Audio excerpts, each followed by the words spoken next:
Bismillah.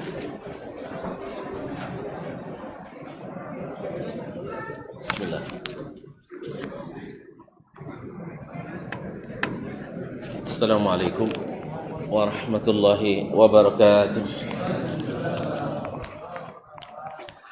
Alhamdulillahi rabbil alamin wa bihi nasta'in ala umuri dunya waddin. Ashhadu an la ilaha illallah wahdahu la syarika lah, al-malikul haqqul mubin wa khaliqul khalqi ajma'in. Wa ashhadu anna Muhammadan abduhu wa rasuluhu sadiqul amin sallallahu alaihi wa ala alihi tayyibin wa azwajihi tahirati ummahatil mu'minin wa ashabihi al-qadatil ghurril mayamin wa tabi'ina lahum bi ihsanin ila yaumiddin. Amma ba'du, fa ussi nafsi wa iyyakum ayyuhal muslimun wa ayyatuhal muslimat bi taqwallahi azza wa jal, fa innahu qad fazal muttaqun. Ya ayyuhalladzina amanu taqullaha haqqa tuqatih wa la tamutunna illa wa antum muslimun. Ya ayyuhalladzina amanu taqullaha haqqa tuqatih wa la tamutunna illa wa antum muslimun. Bapak dan Ibu kaum muslimin dan muslimat yang dirahmati Allah Subhanahu wa taala, dengan memohon izin dan ridha Allah Subhanahu wa taala, senantiasa sembari mensyukuri nikmat-nikmat yang diberikannya, kita hari ini di hari Jumat atau malam Sabtu ini kembali diizinkannya bersama untuk menikmati majlis-majlis ilmu ini. Mudah-mudahan Allah menjadikannya sebagai sumber penambah kebaikan dan amalan kita untuk menghadap Rabb kita. Semoga majlis ini dan siapapun yang hadir di dalamnya termasuk majlis yang dibanggakan Allah kepada para malaikatnya. Mudah-mudahan salawat dan salam sentiasa pula menghiasi majlis kita untuk Nabi kita alaihi salatu wassalam, apalagi majlis hadis seperti ini, karena setiap ada hadis pasti nama Nabi disebut, dan setiap nama Nabi disebut kita pasti berselawat dan salam kepadanya supaya tidak disebut orang-orang kedekut. Al-bakhil man zukirtu indahu falam yusalli alayya. Kaum muslimin, kaum muslimat yang dirahmati Allah Subhanahu wa taala, melanjutkan pelajaran kita bersama Imam Muslim rahimahullahu taala melalui kitabnya As-Sahih. Kita masih dalam kitabu As-Salah, babu mutaba'atil imam wal amali ba'dahu. Bab mutaba'atil imam, mengikuti imam.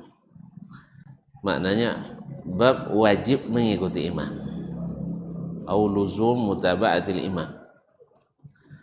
Bab hukum mengikuti imam atau wajib mengikuti imam, wal amali ba'dahu, dan melakukan amalan salat sesudahnya.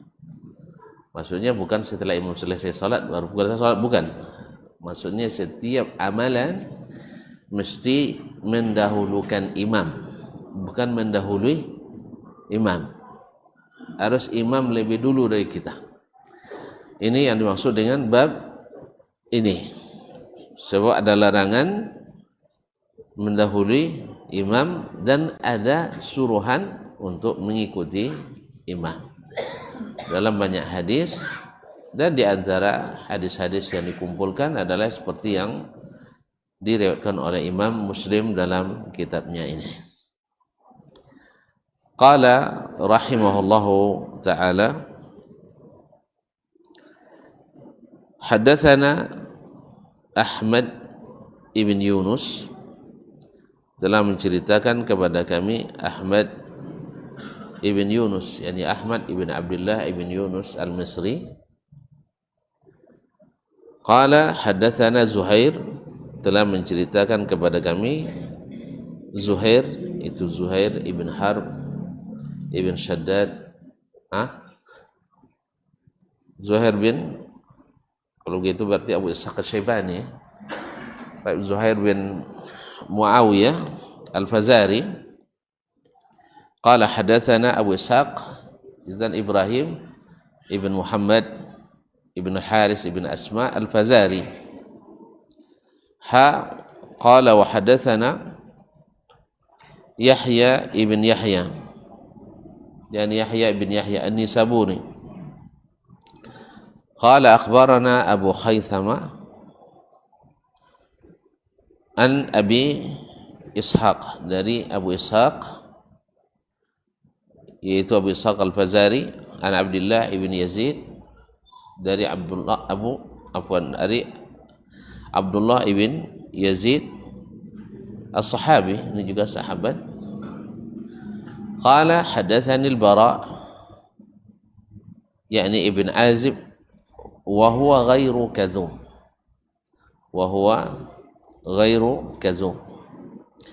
annahum kanu yusalluna khalfa Rasulillah sallallahu alaihi wasallam,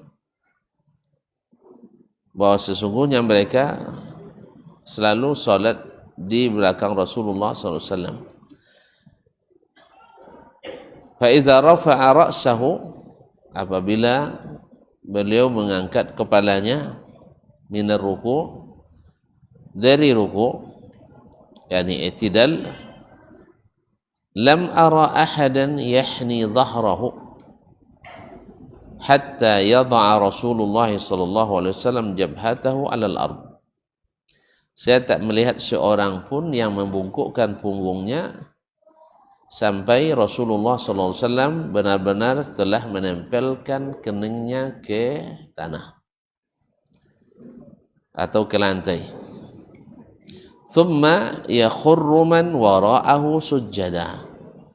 Kemudian jemaah setelahnya baru sama-sama merunduk sujud.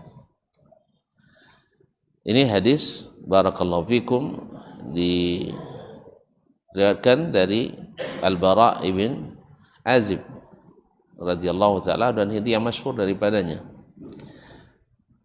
Wa huwa ghairu kadzub, kalimat wa huwa ghairu kadzub, dan dia bukan pendusta. Kalimat bukan pendusta maknanya adalah tautsiq. Kalau bukan pendusta berarti dapat dipercaya. Kalimat ini sebenarnya masuk dalam kalimat tautsiq, al-ta'dil.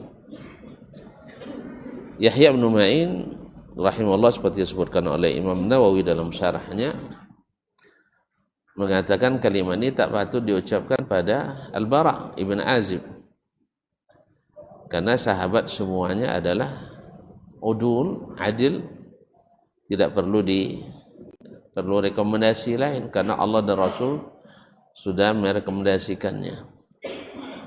Oleh sebab itu beliau mengatakan itu bukan pada Al-Bara bin Azib, tapi pada orang yang setelahnya. Tetapi ulama yang lain, seperti kata Imam Nawawi rahimahullah, mengatakan tidak. Itu dikatakan pada Al-Bara bin Azib, tidak ada masalahnya, karena juga pada Nabi sendiri orang menyebutkannya, karena Nabi SAW adalah orang yang paling tidak ada dustanya. Seperti hadatsana kata Abdullah bin Mas'ud radhiyallahu an, hadatsana Rasulullah sallallahu wa huwa as-sadiqul masduq. Dan dia adalah yang benar dan dibenarkan. Nabi tak perlu lagi sebenarnya kalimat itu. Tapi ini katanya adalah min babil mubalaghati fit taukid wa fit tawthiq. Ini adalah sekedar menguatkan saja. Padahal semua sudah maklum bahwa Nabi alaihissalam adalah as-sadiqul masduq. Dan bahwa sudah maklum di kalangan para perawi bahwa para sahabat adalah kulluhum sadiqun. Semua mereka dalam merekan hadis ada orang-orang jujur. Karena sudah berdasarkan istiqra' tam, yaitu penelitian yang bukan seperti lembaga survei. Kalau lembaga survei lain, ada margin errornya, yaitu ada kemungkinan salahnya. Kadang kemungkinan salah itu kalau menurut teori hanya sekian persen, kecil sekali, tapi secara kenyataan banyak sekali salah, banyak sekali salahnya. Kalau secara teori 2, sekian persen margin error, tapi yang error di tempat lain dipindahkan ke yang jadi di sini lipat gandakan errornya, di sana dinaikkan. Illa man rahimallah, kecuali orang yang memang objektivitas tinggi. Yang kedua, tidak tam, tidak sempurna. Dari 20 juta orang diambil contoh 2000 orang, berarti 0,001%, mewakili sekian juta orang. Ya, itu tidak beda dengan penelitiannya para al-muhadditsin. Para ahli hadis tak boleh satu pun sampel yang tertinggal. Tak boleh satu pun tertinggal. Kalau riwayatnya, muridnya, rawi itu 200 orang, mesti ke-200-nya masuk dalam penelitian.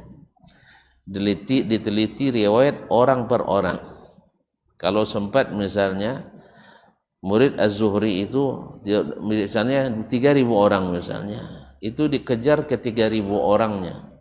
Kemudian riwayat masing-masing, Ma'mar riwayat 2.500 hadis, dipreteli satu-satu riwayat Ma'mar itu. Misalnya Malik meriwayatkan 1.000 hadis, seluruh hadis yang 1.000 itu diteliti satu persatu. Ya. Nah, yang seperti ini mungkin salah, tetap ada mungkin salah. Karena kalau tidak mungkin salah, tidak manusia namanya. Ya, tetapi setiap kesalahan itu harus dibuktikan. Bukan hanya manusia mungkin salah lalu disalahkan, tidak. Ya, kenapa ya? Berdasarkan kaidah manusia mungkin salah. Kalau gitu salah tidak mungkin. Harus dibuktikan mana salahnya. Sama sekarang kita, ya Ustaz Dasman, manusia cuma mungkin salahnya. Tidak masalah, memang mungkin salah. Cuma sabun mana solah, itu selesai. Aja bangil sabun orang solawat lah. Ini kalau masih bisa dihitung solah, berarti sekenek itu bu. Kan ya bang? Kalau masih bisa dihitung solah, berarti keseketek bu. Tapi kalau sabun tidak dapat nyebut solah lah. Kalau tidak dapat nyebut solah, tidak dihitung dulu lah. Kan ya? Jadi berbahagialah seperti kata Imam Syafi'i rahimahullah, rahimallahu mura'an uddat sayyi'atu wa masawi'uh. Semoga Allah merahmati orang yang masih bisa dihitung kesalahannya. Tapi kalau tidak terhitung lah, bawa cara ada salah Ustaz Dasman. Jangan baca lah, kalau baca doanya. Kalau dibaca doa, nah itu. Jadi ada subhanallah kaum muslimin dan muslimat dirahmati Allah SWT. Ada kadang-kadang seseorang ditanya tentang seorang alim. Ya, seorang alim, lalu dia jawab dengan bahasa yang multi tafsir. Dia ikut tidak mau menceritakan seorang ulama dia. Kalau cerita, berarti kan banyak tafsir. Sebab kalau dicitong baik kok, tidak terhitung salah. Jadi oleh sebab itu kadang-kadang kita harus berhati-hati juga menjawab. Ya, kalau tanya bapak cara Ustaz sianu Pak Ustaz, yang seperti ini bagusnya bukan di forum umum. Karena para umum banyak penafsiran. Ya, dan tidak mau jawab danya. Tidak. Pokoknya jawabannya kadang multi interpretasi. Nah, itu berbahaya. Oleh sebab itu lebih baik jangan dijawab. Nah, atau jawaban dengan jawaban yang tidak mengandung bahasa yang multi interpretasi. Jadi kaum muslimin dan muslimat dirahmati Allah Subhanahu wa taala, setelah diteliti semua riwayat para sahabat dan dari mereka, maka terbukti atau tidak terbukti ada satu pun sahabat yang berdusta. Bagaimana mereka nak berdusta? Bikin bid'ah saja tidak berani. Bikin bid'ah saja tidak berani. Karena orang kalau sudah mulai berani bikin bid'ah, pasti berani bikin fitnah. Iya jelas. Kalau berani bikin bid'ah, mesti berani bikin fitnah. Salah lagi. Pasti berani bikin dusta. Dusta itu fitnah itu loh, Bang. Nah, suka memfitnah orang. Sebab bid'ah itu kan mengatakan sesuatu atas nama Allah dan Rasul. Ya.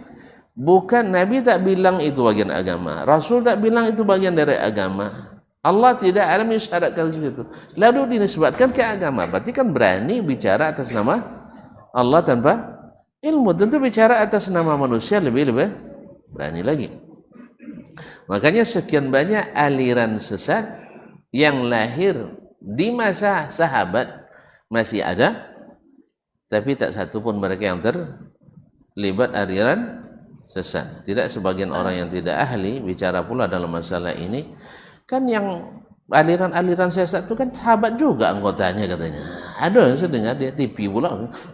Di TV pula cerita itu masalah.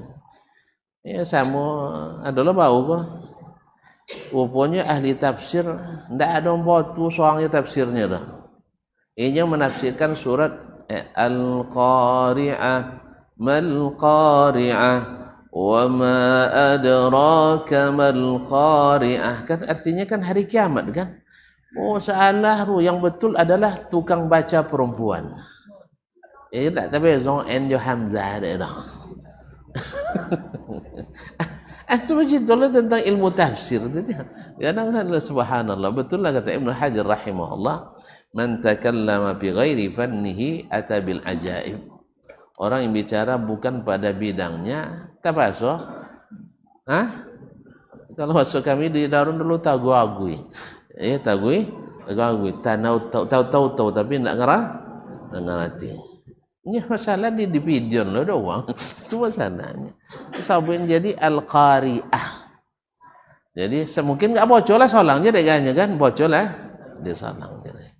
Jadi Allah musta'an. Jadi zaman ini memang zaman banyak anehnya. Oleh sebab itu mengaji terus kita. Jangan sampai mudah terpengaruh oleh dongeng-dongeng yang didengungkan. Ini banyak pendongeng sekarang. Dan kita memang suka pula dongeng. Memang sejak kecil kita dinabobokkan dengan dongengan-dongengan. Ayo tekanang boleh. Ulek dia lulu dia ulek sudah itu penuh dia ome badan. Kan ada orang yang tu dah lupa. Sudah itu benlah nak sang benlah nak ke ulek nak lu kalau nak ada. Ini namanya dongeng. Nah jadi sudah itu talu buang pulung dan buang gaudor naknya sagadang rumahnya. Mak tadi lah Cina wa nengok kau dapat sacik kan bisa tu boleh. Kan dia sagadang rumah talu. Kayak alah wasu-wasu dapat dah buang gaudor tu sagadang tu talu. Alah wasu kana loleh. Jadi ada pada wasu dah wana. Jadi kaum muslimin dan muslimat dirahmati Allah. Jadi setelah istiqra' tam bahwa sahabat adalah orang-orang yang sempurna, yang sempurna dan tidak pernah terlibat, satu tak pernah berdusta, yang kedua tak terlibat aliran sesat atau aliran bid'ah. Bid'ah sosial tak? Bid'ah sosial tak? Ini hasanah ni. Jadi aliran sesat sama dengan aliran aliran bid'ah. Jadi sebanyak itu bid'ah lahir atau sebanyak itu sesat lahir, tak ada sahabat yang terlibat. Alhamdulillah Allah pelihara. Makanya dusta tak ada di antara mereka, karena mereka tak punya kepentingan untuk memalsukan hadis, karena yang ada saja yang dijalankan. Kalau kita tidak, yang ada tidak cukup, sehingga dibuat yang tiada, sehingga diperlukan dalil tambahan. Makanya salam alamaknya mulutnya buat hadis-hadis, tapi padahal bukan hadis. Jadi setelah istiqra' tam, baru mereka membuat keputusan, bukan multi step random sampling.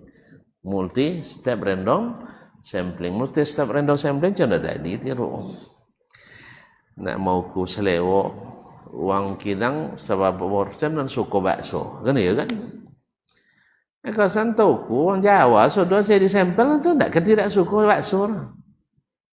Kan ia lahir bakso tang di Jawa. Iya nyaman. Saudara itu boleh survei tentang andang. Jadi sampel wacu Jawa Minang. Kan dia hanya bang di situ lahir andang. Antu tidak kan mungkin tidak syukur. Buatlah tentang survei tentang lalapan. Satu lalapannya ulam na mata-mata. Ya tongak mata, imbang mata, daun mata.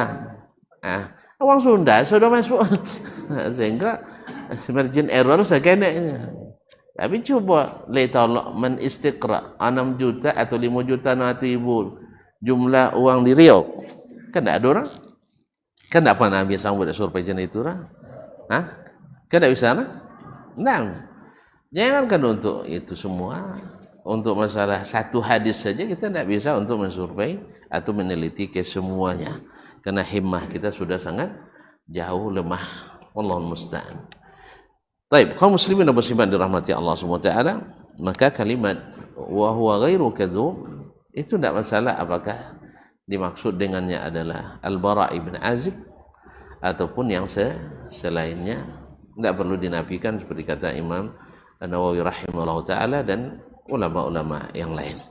Ma'asyarul kiram yang dirahmati Allah Subhanahu wa taala, kemudian annahum kanu yusalluna khalfan nabi, mereka selalu salat di belakang Nabi sallallahu alaihi wasallam, Rasulullah sallallahu alaihi wasallam, fa idza rafa'a ra'sahu min ar-ruku', bila selesai Nabi bangkit dari rukuknya, i'tidal, lam ara ahadan, mereka sama-sama i'tidal.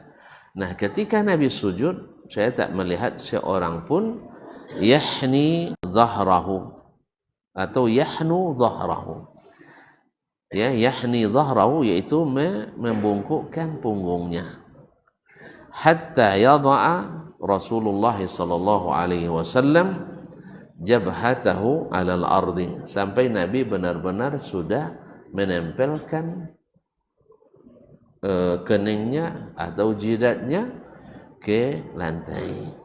Nah, thumma yakhirru man wara'ahu sujadah, kemudian baru yang lain merunduk sujud. Berarti pastikan dulu imam sudah sujud, baru kita sujud. Ini mengulang pelajaran sebelumnya tentang mutaba'atu al-imam, al-imam bil imam. Jadi jangan sampai mendahului. Karena seperti yang sering saya sampaikan, sebagian imam itu ada yang sudah lambat geraknya.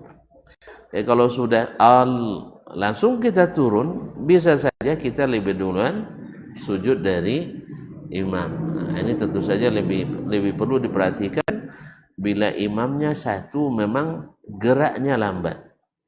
Bukan karena tua. Ada sebagian kawan, sebagian orang memang jalan bang ndak mati sama di bijak nah, saking dia lombek jalan. Iya, kami dulu waktu di pondok nawur macam itu, agak senior memang tasawuf. Kalau lambat kan coba jalan sianu, jalan nangnya basawuf jalan sianu. Apa sebab? Uang lah 10 langkahnya 2 langkah setengah boh. Nah, itulah Allah ciptakan, subhanallah. Ya, memang lambat jalan. Sosok tak lambatnya memang letter tawan tu macam itu. Itu kalau yang model itu imam, tahu yang dunia kan? Kalau ikutnya mazhab Syafi'i sepanjang-panjang lah borot Allahu Akbarnya. Kan mazhab Syafi'i kan itu mulai dari bergerak sampai talata. Ya, memang panjang.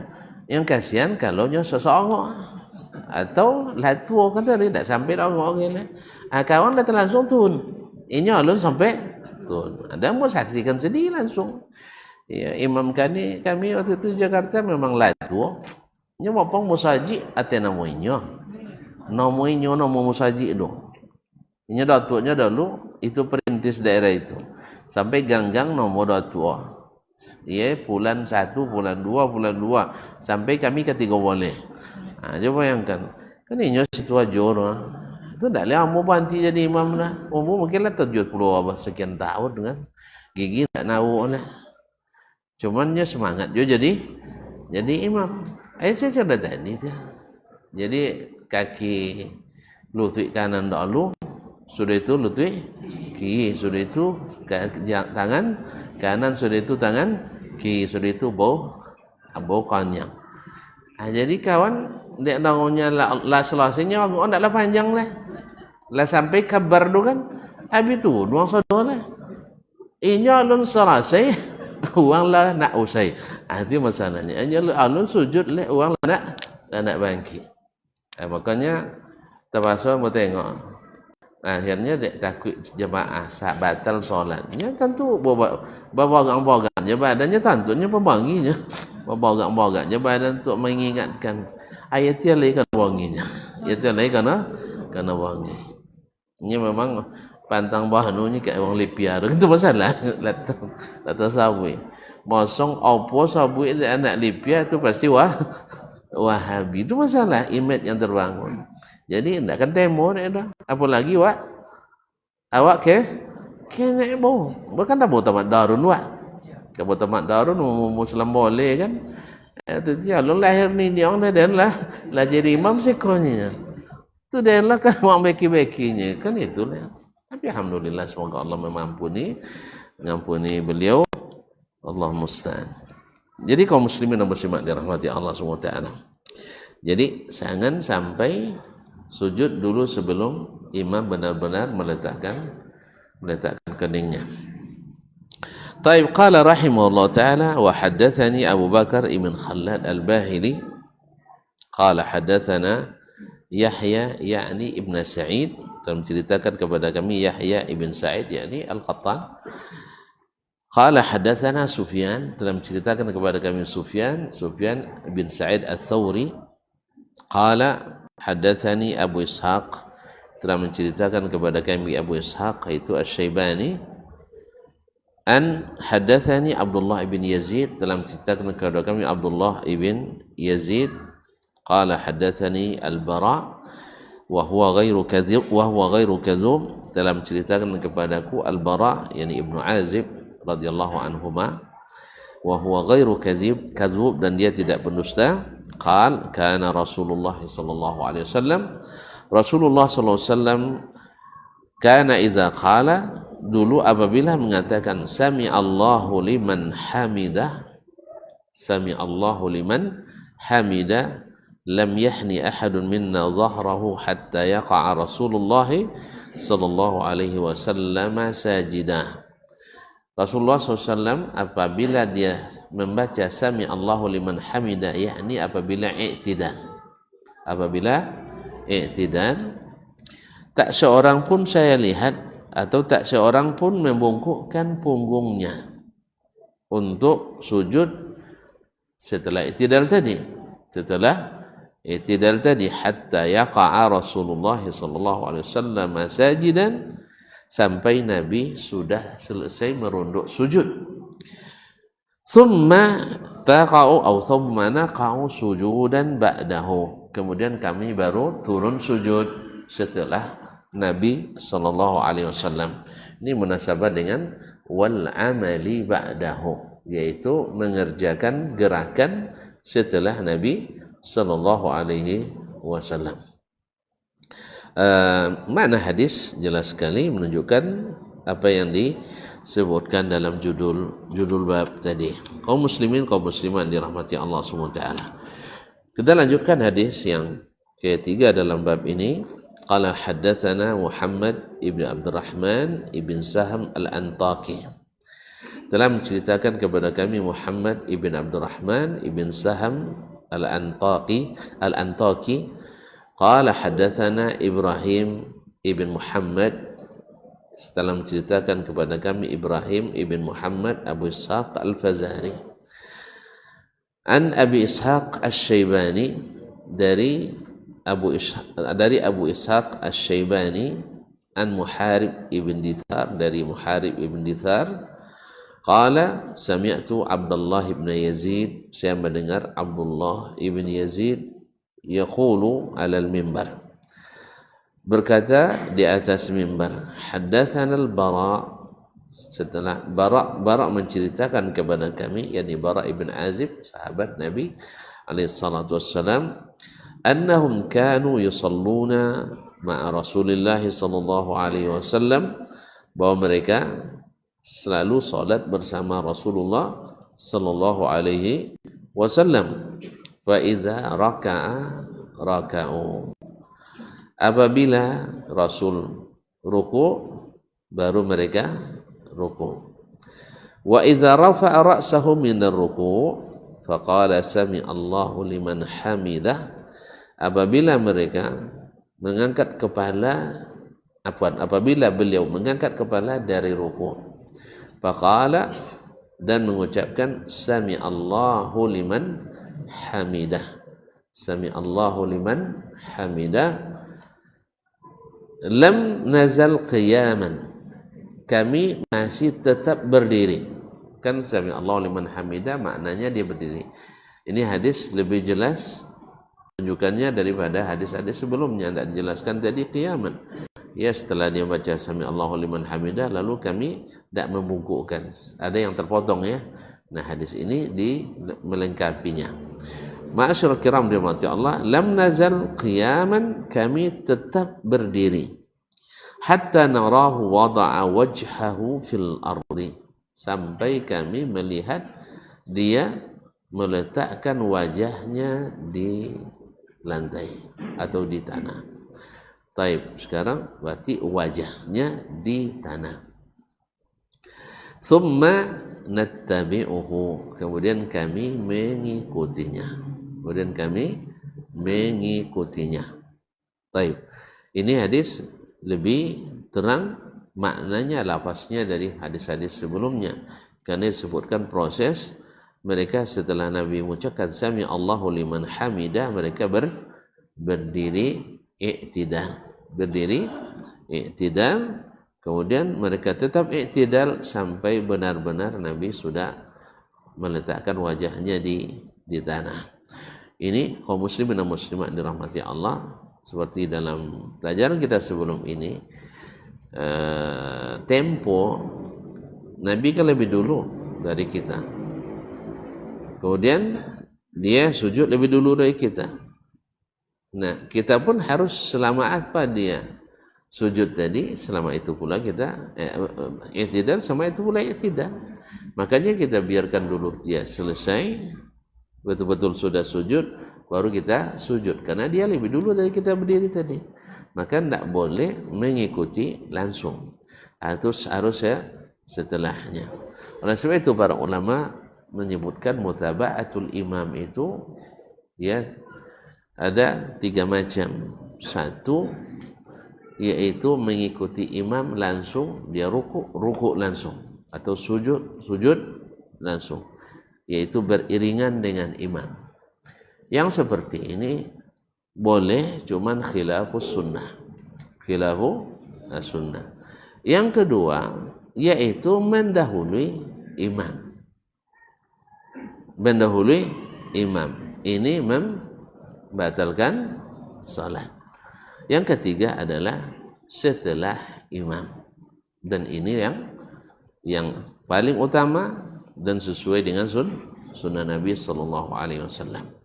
Jadi mengikut imam itu, ini sebagian walaupun salat hanya berdua, makmumnya 1 orang, Kan sebagian makmum kan satu orang tuh merasa imam bergerak, dia mulai bergerak. Dan itu sering terjadi itu. Kami sholat kadang di perjalanan berdua saja. Nah, itu jadi apa namanya? Awak belum lagi berabarikan aba-aba, dia sudah merasakan gerak, dia ikut. Nah, itu dia ikut. Boleh cair tengah sholat, payahlah diskusi kan. Ini kan uang berilmu lah sebagian, kayaknya orang berilmu sebagian. Jadi karena mungkin tadi karena asal tidak mendahului maka dianggap mengikuti. Padahal itu kurang atau tidak dianjurkan. Yang dianjurkan adalah selesai Nabi atau selesai imam, artinya bukan selesai maknanya sudah rukuk, bukan. Maknanya dia sudah sempurna di posisi rukun setelahnya, baru kita mengikuti. Itu misalnya Allahu Akbar, dah selesai dia, dah begini, kita baru Allahu Akbar. Bukan ketika dia bilang kan dah mengangkat tuh, dan semula kita Allahu Akbar. Ini kan beringan nih.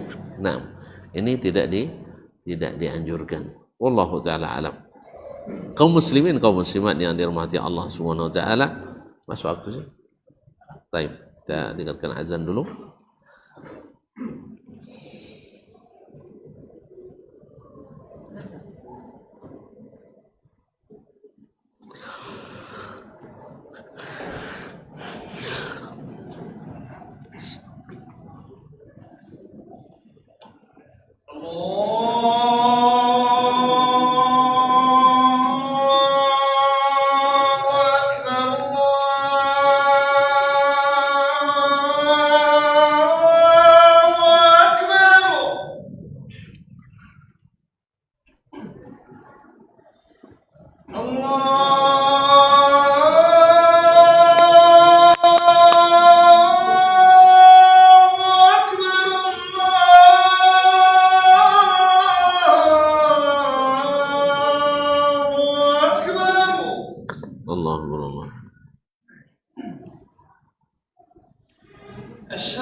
Allahu Akbar, Allahu Akbar.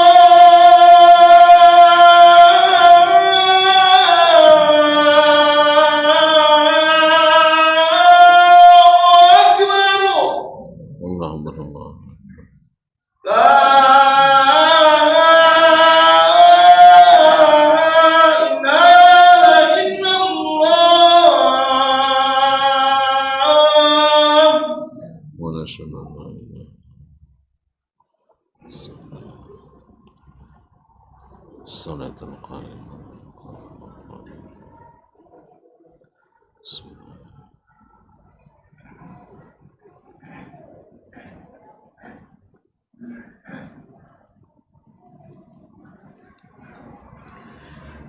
Kaum muslimin kaum muslimat dirahmati Allah Subhanahu wa taala.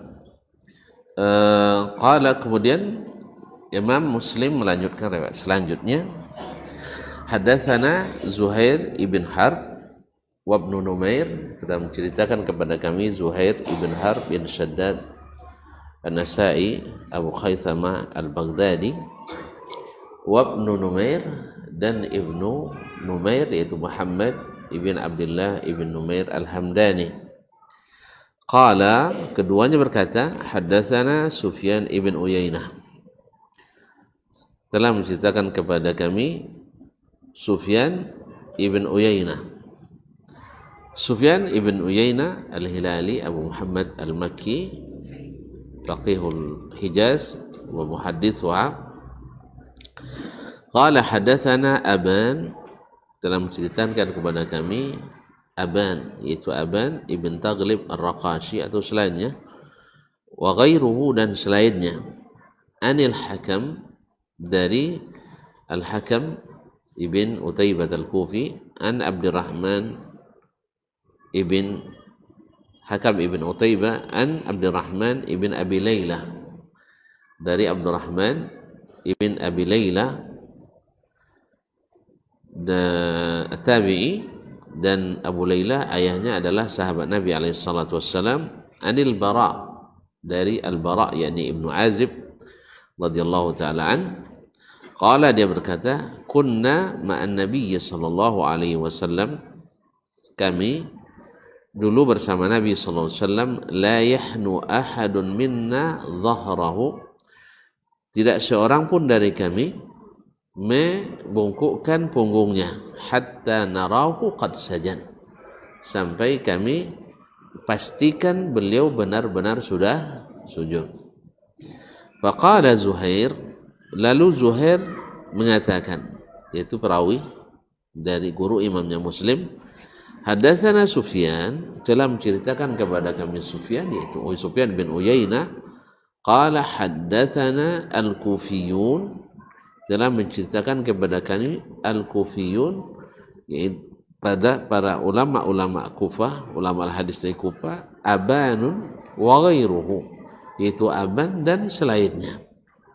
Qala hatta narahu yasjud, yaitu di dalam hadisnya itu hatta narahu yasjud, sampai kami melihatnya sedang sujud.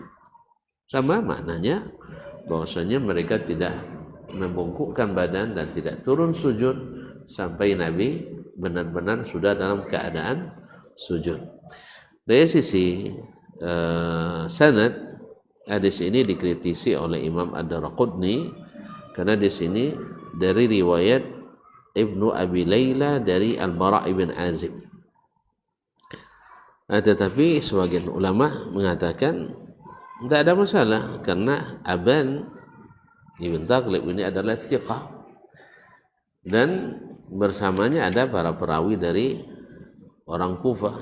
Tapi Imam Sufyan bin Uyainah tidak menyebutkan siapa-siapa orangnya. Tapi yang jelas Aban ini thiqah. Kalau dia meriwayatkan dari hadis Ibnu Abi Layla, ya daripada bisa saja dua-duanya sahih. Wallahu a'lam, karena dia thiqah.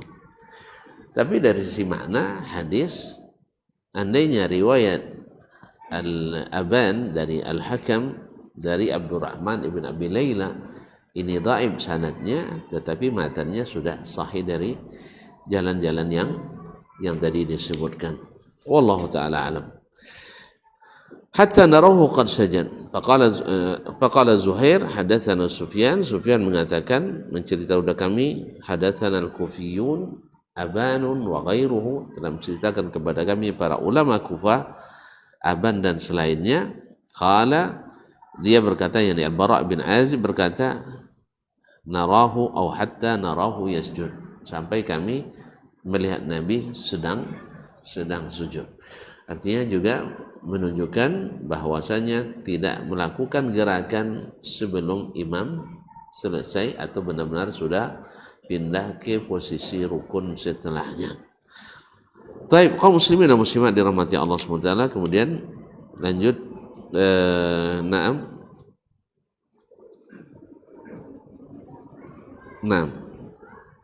hadis yang terakhir dalam bab ini, qala rahimahullah haddatsana Muhriz ibn Aun ibn Abi Aun, telah menceritakan kepada kami Muhriz ibn Aun ibn Abi Aun, qala haddatsana Khalaf ibn Khalifah al-Ashja'i Abu Ahmad, telah menceritakan kepada kami Khalaf ibn Khalifah al-Ashja'i Abu Ahmad, anil Walid ibn Sari', dari Al-Walid ibn Sari', maula Ali Amr ibn Huraith, merupakan maula dari Amri ibn Huraith, an Amr ibn Huraith, dari Amr ibn Huraith radhiyallahu anhu, sahabat Nabi alaihi wasallam, qala sallaitu khalfan Nabi sallallahu alaihi wasallam, saya salat di belakang Nabi sallallahu alaihi wasallam al-fajr, salat subuh. Fasami'tuhu yaqra, saya dengar dia membaca, fala uqsimu bil khunnas al-jawaril kunnas. Surat apa nih? Surat fala uqsimu bil khunnas al jawari idza syamsu kuwirat. Idza syamsu kuwirat, surat at-takwir. Fala uqsimu bil khunnas al jawari al kunnas wal laili idza as'as wa subhi idza tanaffas. Dan ini surat yang dibaca pada waktu salat subuh oleh Nabi alaihi salatu wasallam. Wa kana la yahni rajulun minna dhahrahu hatta yastatimma sajidan. Dan tidak seorang pun yang membungkukkan atau seorang pun membungkukkan punggungnya hatta yastatimma sajidan, sampai Nabi sudah sempurna sujud. Ini juga menunjukkan, menguatkan makna daripada bab, yaitu mutaba'atul imami wal amali ba'dah, mengikuti imam dan mengerjakan rukun setelah imam mengerjakannya. Jadi dengan demikian, maka dari sini diambil kesimpulan bahwa cara yang paling atau yang dianjurkan dalam sunnah Nabi alaihi salatu wassalam yaitu mengikuti imam setelah imam sempurna melaksanakan atau dalam posisi rukun yang setelahnya. Yang kedua adalah mengikuti imam bersamaan dengannya. Ini sah tetapi tidak sunnah. Yang ketiga adalah mendahului imam. Ini bisa membatalkan salat. Oleh sebab itu, wado tak capek elok tak lambat lah. Ada yang keompek, imam lah nak sudah lah ni nyalun alun ja, itu juga tak boleh. Ini perlu diingatkan. Tapi kenapa tidak sebutkan oleh ulama seperti itu? Karena ini jarang yang seperti ini. Ya, ada tapi jarang. Yang sering itu adalah mendahului atau bersamaan atau yang posisi yang sempurna tadi, yaitu imam sudah sempurna melakukan baru diikuti. Jelas? Dan ada yang imam ya sudah nak sujud dia masih rukuk, dan ini juga khilafu sunnah. Ini juga berkhilaf dengan sunnah, khususnya yang sering kita perhatikan di sujud terakhir. Di sujud terakhir, yaitu kita, apakah hukumnya? Sering ditanyakan pada masyayikh kami sering melihat jemaah makmum bukan imam, makmum di rakaat terakhir, di sujud terakhir imam sudah tasyahud, bahkan sudah berlalu pada waktu yang cukup lama, dia masih dalam kondisi sujud. Maka rata-rata jawabannya tidak ada disebutkan dalam sunnah yang seperti itu. Ya, walaupun dia tidak sampai membatalkan sholat, tetapi tidak menambah keutamaan sholat. Ya, karena mungkin dia beralasan sebaik-baik doa adalah di saat sedang sujud. Hadisnya ada. Kan itu. Ini salah satu contoh dari memasang hadis tidak tepat guna. Jelas ya? Hadis sahihnya, cuman dalilnya tidak tepat guna. Makanya bukan semua yang ada dalilnya benar pendalilannya. Ya, sebagaimana orang menghalalkan yang haram kadang dengan dalil yang bukan pada tempatnya. Dia menghalalkan sesuatu yang haram, tapi alasannya dalil yang lain tak kena mengena dengan masalah. Tak kena mengena dengan masalah. Misalnya orang menghalalkan berjabat tangan laki-laki perempuan, dipakai dalil batal tak batal wudu menyentuh perempuan, itu tidak ada kena mengena dengan itu. Nabi melarang itu bukan karena takut batal wudu, ya, tapi takut kena api neraka. Jelas ya? Ini kan banyak di antara para fuqaha yang beralasan boleh menyentuh tangan wanita itu asal tidak bersyahwat. Karena kalau syahwat membatalkan wudu. Kalau masalah syahwat tidak syahwat, 2 martabat aja. Hati di dalam siapa yang tahu.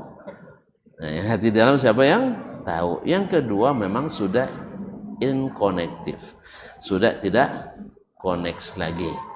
Ya, walaupun tidak connect tapi tidak merubah hukum tadi. Karena ilahnya bukan ilah membatalkan wudu.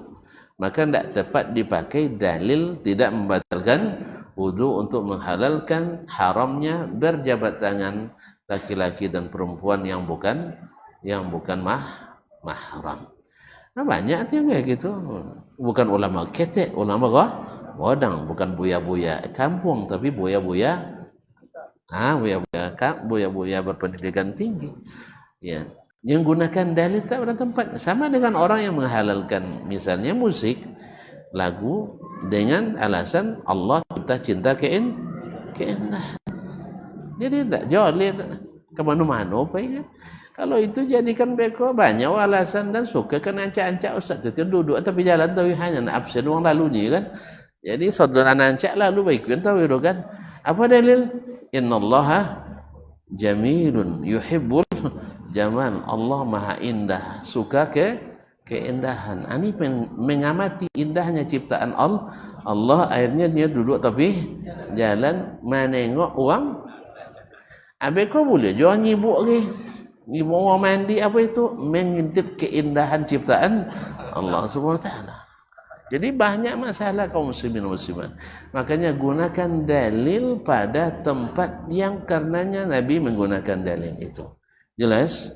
Jelas sebab itu tidak ada sujud yang lebih lama dari imam sehingga imam dah hampir selesai tasyahud, dia dalam kondisi sujud. Awal dulu ketika pertama mantau meninggalkan Kampar mantau ke Jakarta, nampak jadi ambo melakukan itu. Ambo sangko elok pula. Sangko elok gitu. Ya, sebabnya tentu ini kan dahulu makan gambar dawak lah kan dahulu makan korak berdawak lah. Iya kan dahulu makan korak berdawak. Ini ustaz pula kan. Nah, rupanya setelah diketahui ternyata itu khilafu sunnah. Tidak satu pun sahabat dan juga Nabi apalagi yang menganjurkan itu, dan tak ada yang melakukan itu dengan sendiri. Tapi kalau seandainya imam melamakan sujud seperti Nabi kemarin kan sama antara bacaan Qur'annya dengan lama sujudnya. Kalau bisa ayo laksanakan. Sama sujudnya dengan berdirinya. Letoloknya rukuk tu salam membaca Al-Fatihah dengan baca at-takbir tadi misalnya. Lelah tolak lama itu sujud? Hah? Ilainya enggak. Ilainya tapi sekali itu sudah boleh lainnya. Nah, esok ditandai oleh siapa imamnya? Ustaz Sipulan. Jelas. Sakit pinggang awak sudah salat jinyornya. Padahal ustaz tadi dek sakit pinggang dia lomong rukuk deh. Karena termasuk terapi bagus, terapi yang cukup bagus, rukuk lama untuk mengobati sakit pinggang. Nggak beda mana? Termasuk je terapi kalau tahu agak waktu bagus kene, bos sujud lama, sujud lama-lama. Sujud lama-lama itu juga terapi yang cukup bagus, tapi jenis terapi. Nggak usah diniatkan terapi, hilang pahalanya. Ya, hilang pahalanya, tapi kita laksanakan lillah. Soal hasil kita serahkan kepadanya. Dijaganya kesehatan kita gara-gara kita ibadah, karena tidak ada ibadah kecuali menyehatkan. Tapi bukan untuk mencari tujuan itu niat kita. Wallahu taala alam. Dan demikian kita tutup kajian kita malam hari ini. Nah, masalah sujud, apakah kita sujud menuruni tangan apa? Nyamanan sana. Dalam masalah ini mungkin akan ada nanti pembahasannya, tapi tidak apa lama pun. Ya, dalam masalah ini khilaf dari antara dua pendapat ulama. Ada yang mengatakan mendahulukan tangan, dan ada yang mendahulukan lutut. Dalilnya sama hadis Abu Hurairah radhiyallahu anhu, kemudian ditambah riwayat-riwayat asar pendukung dari sebagian sahabat. Karena lahir atau dalam riwayatnya disebutkan Nabi melarang seseorang untuk sujud, yaitu mengikuti cara onta merundukkan badannya. Nah, di sini terjadi khilafnya antara ulama. Sebagian mengatakan unta itu sujud atau merunduk mendahulukan lututnya. Maka kita dilarang mendahulukan lutut. Tapi yang lain seperti Ibnu Qayyim menyebutkan berbeda pula, bahwasanya unta itu mendahulukan tangannya. Yang lain menjawab lutut unta itu di tangannya. Sebab kan kaki semuanya, semuanya, sehingga yang dimaksud lutut unta adalah yang ada di tangannya.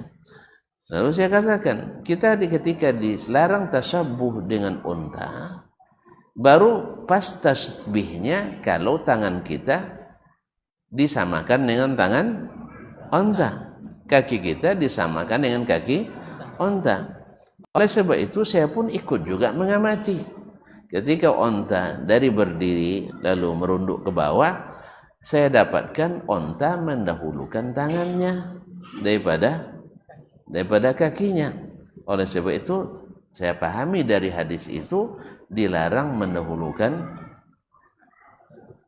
tangan yang ada lututnya di situ. Nah, kan itu dilarang mendahulukan tangan daripada mendahulukan kaki atau lutut. Oleh sebab itu wallahu alam, yang azhar, yang arjah adalah riwayat bahwasanya mendahulukan lutut lebih asah daripada mendahulukan tangan. Saya perhatikan onta dulu dah latihan doang, apa tangan kodok latihan, memang tangan dulu dah, tangan tidak dahulukan daripada lututnya, kecuali antum bertahan bahwa lutut onta ada di kaki depannya. Seperti Syekh Albani mengatakan itu, bahwa lutut unta di tangan, lutut unta di kaki depannya. Paham dah? Nah, tapi kalau ada yang menerajikan, karena dari situ pun khilaf sejak zaman sahabat lagi. Ada sahabat yang mendahulukan lututnya, ada yang mendahulukan tangannya. Ala kulli hal, saya tidak mengetahui ada yang mengatakan lutut dahulu, lalu dia dahulukan tangan, batal sholatnya. Saya tidak mengetahui ada itu. Atau siapa yang berpandangan bahwa dulukan lutut, yang mendahulukan tangan, batal sholatnya, juga tidak seperti itu. Jadi kalau seandainya di antara jemaah ini ada yang lutut dahulu, maka jadi topik lo lutut ilah. Kadang sakit lutut ini. Jalannya. Nah. Dan ada kalanya dalam kondisi darurat, ya orang tak bisa mendahulukan lututnya, walaupun dia berpendapat lutut lebih dahulukan. Seperti saya saat ini. Ya, lepas dulu lutut payah melipih. Oleh sebab itu terasa daun tangannya badan laba-labiu muatad. Nah, jadi caranya tak mau dikurangi bermanu. Tak mau dikurangi bono. Dan coba 4 kali mengurangi ujungnya di IGD. IGD-nya ke rumah sakit. Entah mana lo tak salah kat rumah. Ya. Dan cobanya mengurangi skenek. Kau nak ngegek tengah maju, tapi nonjolnya lompat kali kah? Ti Ustaz Masnur tentu dia nak habis atau sakit dia kan ya Ustaz Masnur. Sakit paling sakit tu tianya sabu dia. Dan iya dia. Dan para orang sangat sakit kecuali waktu itu. Mandi ciang dia manang kah? Elok sakit lecunya. Apa itu nya? Kalau zikir sodompannya. Kalau zikir sodo. Jadi ruqyah kalau sodo. Ya kan? Apal kasan banyak asanya. Tapi setelah puasa sabuin deh, kalau tengah sakit sabuin dah. Setelah puasa samira kadang kan. Jadi kaum muslimin dan muslimat dirahmati Allah, menanggapi itu, wallahu alam, ana melihat sampai hari ini bahwa mendahulukan lutut itu yang mendekati sunnah. Sedangkan yang mendahulukan tangan, menurut apa yang saya lihat dari cara onta dan mempelajari riwayatnya, maka wallahu alam saya cenderung kepada mendahulukan lutut daripada mendahulukan tangan. Wabillahi taufik.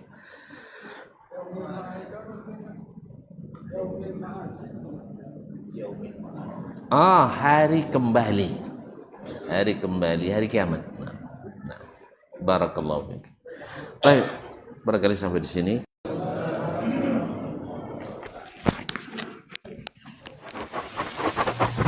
Barometer amal kita saleh tak salehnya di salat kita. Bila salat kita ikhlas dan sesuai dengan sunnah Nabi SAW, maka insya Allah amalan yang lain mengikut.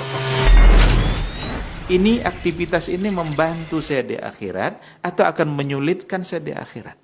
Kalau seandainya perbuatan itu ternyata akan menyulitkan kita di akhirat kelak, tinggalkan perbuatan itu. Anta ni'mal jund. Kamu adalah sebaik-baik prajurit. Coba lihat. Kamu adalah sebaik-baik prajurit. Maka tujuannya adalah menghancurkan kehidupan rumah tangga.